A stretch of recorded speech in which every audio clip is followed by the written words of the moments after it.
नमस्कार बच्चों, आज के इस वीडियो में हम लोग देखने वाले हैं इंग्लिश का लेसन 4.6 पापा पानोज स्पेशल क्रिसमस का क्वेश्चन और आंसर। ठीक है, तो मैं आप लोग को यहाँ पे इस लेसन के अंदर जितने भी क्वेश्चंस दिए गए हैं सभी के आंसर देने वाली हूँ।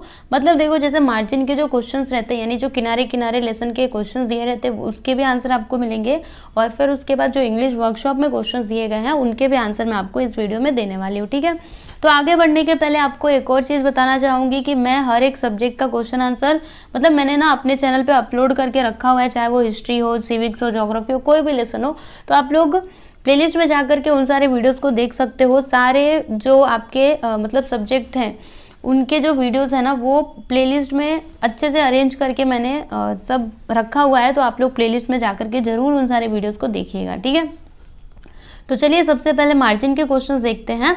तो मार्जिन क्वेश्चन में पहला क्वेश्चन है, ध्यान से समझते जाइएगा, मीनिंग भी आपको समझाऊंगी। क्या बोला जा रहा है कि in the little village what shows that it is Christmas time. देखो बच्चों, उस छोटे से गांव में, ठीक है, क्या शो करता है, मतलब किससे पता चलता है कि अभी क्रिसमस का टाइम है। So the answer is the children were excited and there were sounds of chatter and laughter in the houses, the sounds of happiness, the bright lights and the smell of Christmas cooking showed that it is Christmas time in the little village. Okay, अगला question है, did पापा पानो have a shop away from his home, यानी जो पापा पानो थे क्या उनका जो मतलब शॉप था क्या वो उनके घर से दूर था। तो इसका आंसर देख लीजिए, know his shop and home were the same, उनका जो शॉप था और घर था वो सेम था। ठीक है, नेक्स्ट क्वेश्चन है यहाँ पे कि did he live alone why, क्या वो अकेले रहते थे, क्यों। तो इसका आंसर देखो, yes he lived alone because his wife and children were dead, क्योंकि उनके जो वाइफ और चिल्ड्रन थे मतलब बच्चे वो डेड हो चुके थे, मर चुके थे, that is why he lived alone. Fourth question है, what do the laughter wrinkles tell us, ये जो लाफ्टर रिंकल्स हैं मतलब वो हमको क्या बताते हैं। ठीक है, तो इसका आंसर देख लीजिए, the laughter wrinkles tells us that Papa Pano was a happy and jolly person, laughed or smiled a lot. Question number 5 है यहाँ पे कि what tells us that Papa Pano is a kind person, यानी किससे आपको पता चलता है, कौन हमें ये बताता है कि पापा पानो काइंड पर्सन थे, एक दयालु इंसान थे। सो द आंसर इज, ये देखो, After reading the Christmas story, Papa Pano thought that if Mary, Joseph and Mary's little baby had come to his house, he would have given them his bed and covered the baby with his quilt to keep it warm. This concern even for the people in a story tells us that he is a kind person. When he saw the sweeper looking miserable and dirty on the cold Christmas morning, he felt sorry for him. He invited him into his house for hot coffee. This also shows his kindness. Okay, अगला question देखिएगा, question number 6, इसमें क्या बोला जा रहा है कि why is the small box dusty. तो इसका आंसर देख लीजिए, the small box contain a perfect pair of tiny leather shoes probably kept as mementos for they were the best shoes that Papa Pano had made. The box had been kept high up on a shelf and he had probably forgotten about it, therefore it was dusty. Question number 7 देखते हैं। तो देखिए इसमें क्या है, what thoughts did Papa Pano have before he fell asleep, यानी सोने से पहले जो पापा पानो थे उनके दिमाग में कौन से विचार चल रहे थे। ठीक है, उनके विचार क्या थे, वर दे रिलेटेड टू हिज ड्रीम, क्या वो उनके ड्रीम से रिलेटेड थे। तो इसका आंसर देख लीजिए, Papa Panov first thought that he had no gift to give baby Jesus, then he thought that he could give baby Jesus the teeny leather shoes as a gift. They were the best shoes he had ever made. Yes, they were related to his dream. 8th question है, did Papa पानो believe in his dream, यानी क्या उन्होंने अपने dream में believe किया। सो the answer is yes he did, हाँ उन्होंने किया। क्वेश्चन नंबर 9 है, in what forms did Papa Panov imagine Jesus to visit him. तो इसका आंसर देख लो, he wondered if Jesus would be a little baby और a grown man, a carpenter or a great king when he came to visit him. Okay, question number 10 है यहाँ पे कि have you ever notice how some people have to work even on festivals, who are they. देखो बच्चों, कभी आपने ये notice किया है, कुछ लोग ऐसे होते हैं ना जिनको हर टाइम काम करना पड़ता है, मतलब फेस्टिव सीजन्स होते हैं, जैसे हमारे लिए तो त्यौहार होते हैं, त्योहारों के समय पे क्या होती है, हमारी छुट्टी होती है, हम तो खूब मजे से त्यौहार मनाते हैं, लेकिन some people are there who is working even when festival is there, यानी फेस्टिवल भी होते हैं बट फिर भी वो लोग काम करते हैं। तो कौन होते हैं ऐसे लोग, क्या आप इनके नाम जानते हो, कभी आपने इनको देखा है? यस, हमने देखा है ना, देखो यहाँ पे लिखा है some people who have to work even on festivals are sweepers, doctors, है ना। डॉक्टर्स तो फेस्टिव सीजन हो कुछ भी हो उन्हें काम करना पड़ता है। इवन कोरोना में तो सबकी छुट्टी हो गई थी बट डॉक्टर्स की नहीं हुई थी, डॉक्टर्स को काम करना पड़ा था। पुलिसमैन हो गए, उसके बाद bus drivers and conductors, taxi drivers, shopkeepers, selling essential products like milk and medicine etcetera. ठीक है, जो ज़रूरी चीज़ें वाली दुकानें हैं वो भी खुली रहती है। इट मीन्स इनको हमेशा काम करना पड़ता है। ठीक है, क्वेश्चन नंबर 11 है कि Y did Papa Panov give hot coffee to the sweeper, sweeper को हॉट कॉफी पापा पानो ने क्यों दिया? Okay, so the answer is the sweeper was looking miserable and dirty for he had to work in the cold misty morning and that too on Christmas day. Papa Pano felt sorry for him and hence he gave him some hot coffee to keep out the cold. Okay, so this is your answer. Now let's move on the next question. Yeah, it is your question number 12. See क्या दिया यहाँ पे, why did he tell the sweeper about his dream? उन्होंने जो पापा पानो थे उन्होंने जो स्वीपर था उसको क्यों, मतलब स्वीपर जो था उसको अपने ड्रीम के बारे में क्यों बताया? तो इसका आंसर देख लो। Papa Panov kept looking out of the window for he did not want to miss his special visitor. The sweeper notice this and asked if he was expecting someone, therefore Papa Pano told him about his dream. Okay, अगला question है question number 13। देखो मैं आपको ना margin के question के answer दे रही हूँ, आप प्लीज स्क्रीनशॉट लेते जाना या फिर लिखते जाना, ठीक है ना। 13th वाला क्वेश्चन है why did the sweeper smile, sweeper ने स्माइल क्यों किया? तो इसका आंसर देख लो। The sweeper smiled because he was grateful to Papa Pano for giving him a bit of Christmas cheer which he had never expected to have. Question number 14 है what does the way the girl walk suggest? तो इसका answer देख लो student. The way the girl walk suggest that she was extremely tired and very sad. समझ में आया ना आपको? Yes, it is your answer. अभी अगला देखेंगे क्वेश्चन नंबर 15 है guess the meaning of the following. अभी यहाँ पे जो मतलब यहाँ पे कुछ स्टेटमेंट्स दिए गए हैं, इनका मीनिंग आपको गेस करना है। तो क्या है इसमें, you both need a warm by the fire and a rest. तो what is the meaning of this statement? So meaning of this statement is you both need to sit near the fire and get warm and take some rest. Okay, now your next statement is the young mother let him shepherd her indoors. Okay, so the meaning of this statement is the young mother allowed him to guide her into the house. Okay, so it is your answer. Now question number 16 is why did Papa Pano give the shoes to the baby though he had been keeping them for Jesus? यानी जो पापा पानो थे उन्होंने क्यों वो जो shoes थे वो बेबी को दे दिया, इवन उन्होंने वो शूज किसके लिए रखा था? For Jesus. ओके, तो इसका आंसर देख लीजिए। Papa Panov was a kind hearted, वो बड़े ही दयालु मैन थे। He saw that the babies feet were very cold and she had no shoes. Her mother could not afford to buy her any. Okay, therefore he decided to give the shoes to the baby though he had been keeping them for Jesus.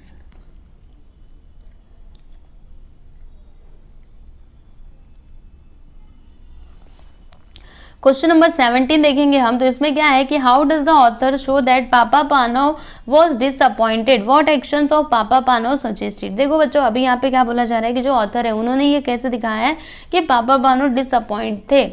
Okay, what actions of Papa Panov suggested. तो इसका answer देख लीजिए। After waiting for Jesus the whole day Papa Panov finally walked back into his room at last and put up the shutters. Then he sat down wearily in his armchair. These actions suggest that he was disappointed. Question number 18 देखेंगे कि how does the author describe पापा पानोज happiness, यानी पापा पानो के happiness को जो author है वो कैसे डिस्क्राइब करते हैं, तो इसका आंसर देख लीजिए। The author says that a great peace and happiness seemed to fill the room, overflowing Papa Pano's heart. He wanted to burst out singing and laughing and dancing with joy. These words describe his happiness. तो यहाँ पर हमने margin के सारे questions देख लिए हैं। अब हम इंग्लिश वर्कशॉप के क्वेश्चंस देखेंगे, ठीक है। तो यहाँ पर देखिएगा इंग्लिश वर्कशॉप यहाँ से स्टार्ट हो रहा है, आप लोग देख लीजिए जी। ये देखिए यहाँ पे इंग्लिश वर्कशॉप में ये है आपका फर्स्ट क्वेश्चन। तो इसमें क्या बोला जा रहा है कि राइट द होमोफोन्स। अभी आपको क्या करने हैं स्टूडेंट, देखिए होमोफोन्स लिखने हैं of the following words in the story, ठीक है। अब सुनिएगा होमोफोन्स क्या होते हैं। तो देखो words which sound the same, यानी वो वर्ड्स जो बोलने में तो सेम होते हैं बट स्पेलिंग क्या होता है उनका डिफरेंट होता है, ठीक है। जैसे एग्जाम्पल के लिए यहाँ पे देखो ना, नो का क्या हो जाएगा नो। अभी देखो बोलने में तो सेम है बट स्पेलिंग इज डिफरेंट, दिखाई दे रहा है नो, एन ओ, स्पेलिंग इसका डिफरेंट है, इसका मीनिंग भी अलग है। और ये के एन ओ डब्ल्यू, ठीक है, तो ये भी बोलने में तो सेम है बट स्पेलिंग डिफरेंट है और जो इसका मीनिंग है वो भी अलग है। तो ऐसे जो वर्ड्स रहते हैं इनको हम क्या कहते हैं, होमोफोन्स कहते हैं, ठीक है। फिर डियर है, हियर है, वेंट है, दिखाई दे रहा है आपको, वेंट वेंट, पेयर पेयर, उसके बाद न्यू न्यू, थ्रू थ्रू, फिर सोल सोल, होल होल, ठीक है, इस तरीके से, ठीक है ना। चलिए आगे चलते हैं। क्वेश्चन नंबर 2 है यहाँ पे, correct the following sentences and rewrite them. क्या करना है आपको, देखिए यहाँ पे कुछ सेंटेंसेस दिए गए हैं जिन्हें आपको करेक्ट करना है। मतलब क्या, ये सेंटेंसेस रॉन्ग लिखे गए हैं, गलत लिखे गए हैं, ठीक है, तो उन्हें आपको सही करना है। तो चलिए देखते हैं। फर्स्ट है यहाँ पे, the best shoes that Papa Panov had made were a pair of ladies shoes. नहीं, ये बात तो गलत है, वो लेडीज शूज नहीं थे बल्कि बेबी शूज थे, ठीक है। तो देखो इसको सही करके हम क्या लिखे हैं, the best shoes that Papa Panov had made were a pair of babies shoes, okay.